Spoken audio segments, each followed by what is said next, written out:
Hey guys, Crypto Dad here again, and on Saturday night I spent some time demonstrating how to purchase Ethereum and move it into your crypto wallet, and talked a lot about some details that are very important for transferring and managing your cryptocurrency, specifically Ethereum. So I've got some edited highlights of that and thought you'd find it very interesting and educational. I'll show you how to purchase Ethereum, how to transfer it into your wallet, and make sure it's safe and secure.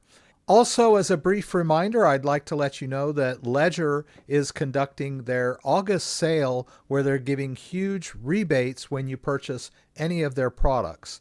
I've got a link in the description, and I'll put something up in the corner there so that you can check it out on my personal landing page. So without further ado, let's go and check out how to buy and manage Ethereum.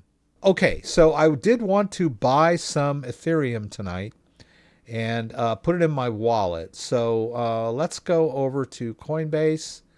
Yeah, so what I'm going to do is I'm using advanced Coinbase. If you're using regular Coinbase, your fees are a little higher. So I don't know how to turn this. Anywho, I was thinking of changing the theme. Oh, there it is.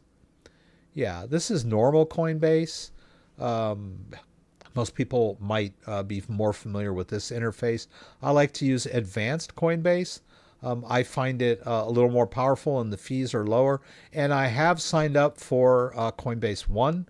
It's $30 a month, but you can get. I thought it was free trading, but I did some trades the other day, and they're just giving like a US dollar coin rebate for being a Coinbase One. So I'll see how it goes for me. But anyhow, so what we want to do is, since advanced is all trade, we want to deposit some cash first. And I'll do that from my bank. And we'll just do 50. And we'll hit preview. And it's going to be available instantly. And I could convert it directly into US dollar coin. Now that's interesting. I'm going to see what that does, because when you do that, it goes straight into US dollar coin, and then you can use that to trade right away. So I'll hit deposit now. All right, so now that we have something we can trade with, it could either be from your US dollar balance or your USDC balance. Better to keep if you've got cash on the sidelines in Coinbase, you're better off because you're getting a 4.5% APY. Annual percentage yield.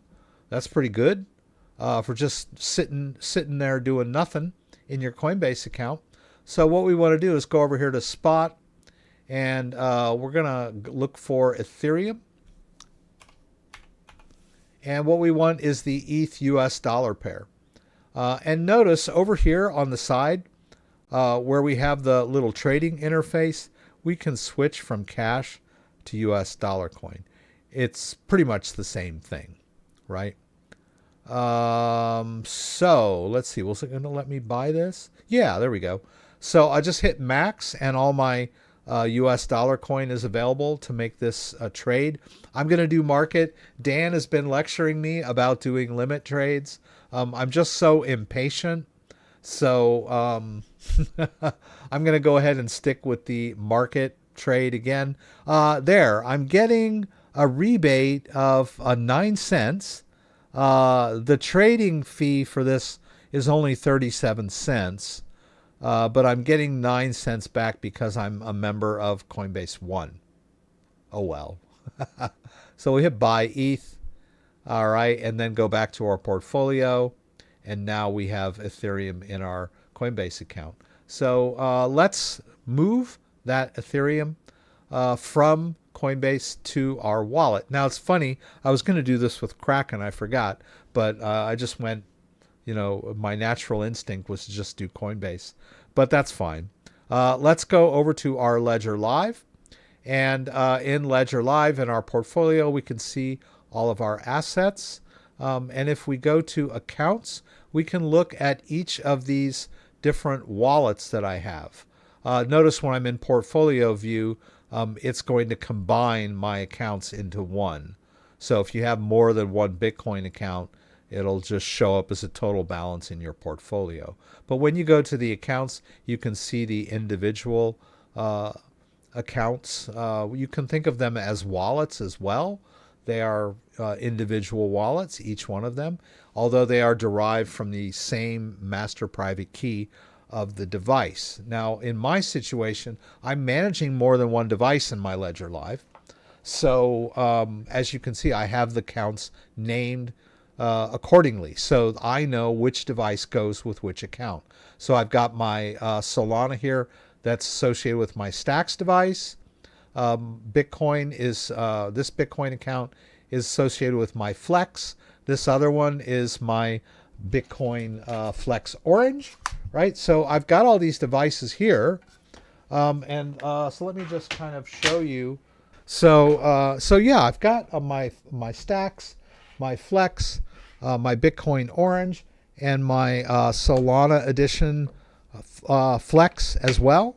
So I have all these devices, and they have their own private keys, and you can create wallets based on that master private key and manage all of them in Ledger Live. So I'm able to manage all of these devices in one copy of Ledger Live. And the trick is to know which account is associated with which device. Now, Ledger won't forget.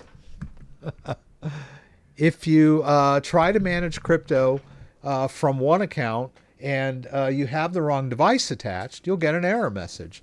It'll tell you, oops, something went wrong, which can be frustrating if you don't know what that means. But it generally means you have the wrong device attached. I'm going to attach my Ledger Flex because, or is it the Flex? Let's see. You know what? Let's put it in the Ethereum Stacks. So you can see I've got an Ethereum account for my Stacks and my Flex. So I'll go ahead and attach my Stacks device and enter my PIN. Okay, I like that sound. That means that it just mounted as a USB device. So you have to enter the PIN in order for the device to actually be recognized by your computer as a USB device. So there it is. We're going to go to the Ethereum Stacks. We're going to hit receive. And we'll hit continue. And then what we're going to see on the device is, hey, you need to allow the secure connection. All right, and then it's going to determine, well, what is he trying to do here? And, oh, he's trying to withdraw Ethereum, so I need to open the Ethereum account. All right. And then Ledger Live will do a hardware check, right? It connects to the device, and it says, oh, this is the same device that created this account, and that is your address. So I'll look at that address on my Ledger Live. Notice I copied it into my clipboard. And then we can verify on the device itself. That's the same address I see on my screen, right? And then we'll confirm that because I already copied it into my clipboard. We'll go ahead and confirm on the device.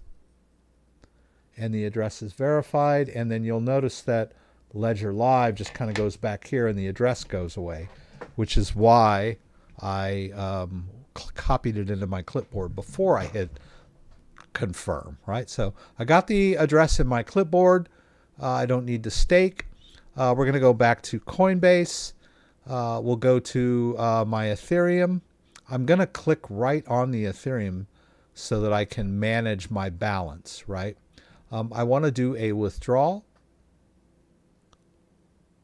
And then I'll paste in the address and I'll confirm that address, and I'm going to use my Ethereum balance.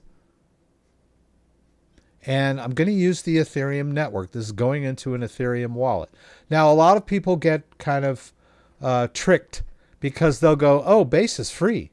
I should use the Base network. But they don't even know what the Base network is.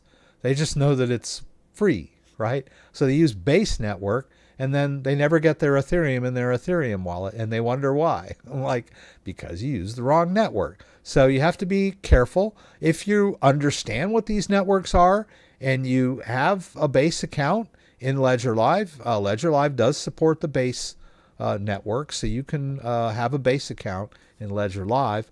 But I'm just going to put it in my normal Ethereum wallet.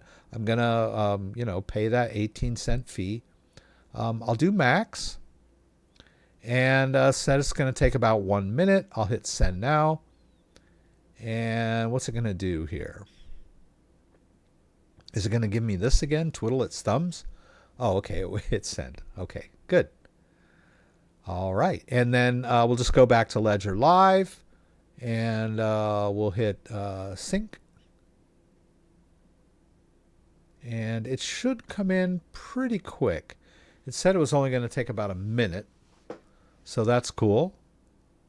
18 cents is pretty low for ETH. Yeah, that's not bad. It's funny that with ETH just exploding, that the ETH fees have not gone through the roof. And I think that is one of the factors is that ETH has recently, a year or so ago, switched over to proof of stake as opposed to proof of work. And that has decreased the Ethereum gas fees considerably. When you make a withdrawal from an exchange like Coinbase, they have their own withdrawal fees, but a lot of it is that they are passing on those blockchain fees to you. So you will see the withdrawal fees from Coinbase fluctuate up and down as well. Ethereum stacks. There it is. Okay, so we got it, right? So it came in there. Notice that it's orange, which means it still has to confirm on the blockchain all the way. Yeah, you can see me here. So I've got this little thing. What is this? Yeah. So there it is, the SecureX. Pretty cool little device. Got a little button here for the confirmation. We'll just put it here. I've got a USB-C connector on my desktop. Most laptops have them now. And then we'll just log into Kraken. Of course, you need your username and password. And then for your passkey, you say security key, hit next. And then I've got a pin for this thing. This thing has a pin. So it's just like no one can just pick it up and use it. I think that's pretty cool. And then you got to touch it. And lo and behold, logs me into my Kraken account. I think that's pretty cool. That's pretty cool. Let's buy some ETH. Not a lot. I'm just going to buy a little bit here. I'll just do 20. I wanted to let you know that I'm using Kraken Plus, which is not much actually. It's like 50. I think it was $50 for the whole year. And you get free trades here. So I'm not getting charged for this trade. It really makes a difference when they're big trades, like a couple grand here and there. Those can start to eat up your, your money after a while. So, but I'm just going to buy a little bit. Okay. We're good there. We can go to our portfolio, and we've got some Ethereum. Now, in Kraken, we just go in here and we click withdraw. Now, I am going to need, I'm going to do it on the Ethereum network. And let's see, which one is these? You know what? I'm just going to hit this one because it's already whitelisted. And it's in my Ledger Live. I'll just do the max there. We'll hit review. And then we'll hit confirm. This address is my my Flex Ethereum. So the Ethereum Flex, if we do receive, skip the hardware check. Whoops. Don't have the device. There it is. 72445. That's the same address that we're using from Kraken here. Right? So we're cool there. We'll hit confirm. And away it goes. Pretty good stuff. I've been emailing back and forth with people today that sent me questions. So if you have any questions about anything I'm doing, please shoot me an email, thecryptodad@gmail.com. My email is at the bottom of the description of this video. So if you have a question and I don't get it answered, shoot me an email. I'm more than happy to answer your questions through email. Let's see here. So we got that. Let's see. Let's go back over here. Let's hit that. That may not work because I think Kraken probably hasn't alerted me. Oh, it did say that the Ethereum withdrawal is complete. So let's go to accounts here and see. No, I don't see it yet. Okay, I think something happened. Oh yeah, there it is. So the Ethereum came into the wallet. If you like this video, give me a thumbs up. If you'd like to subscribe to my channel, I would appreciate it. When you subscribe, there's a little bell that you can click. That will allow you to be alerted whenever I post new content. Once again, thanks for joining me and hope to see you again soon.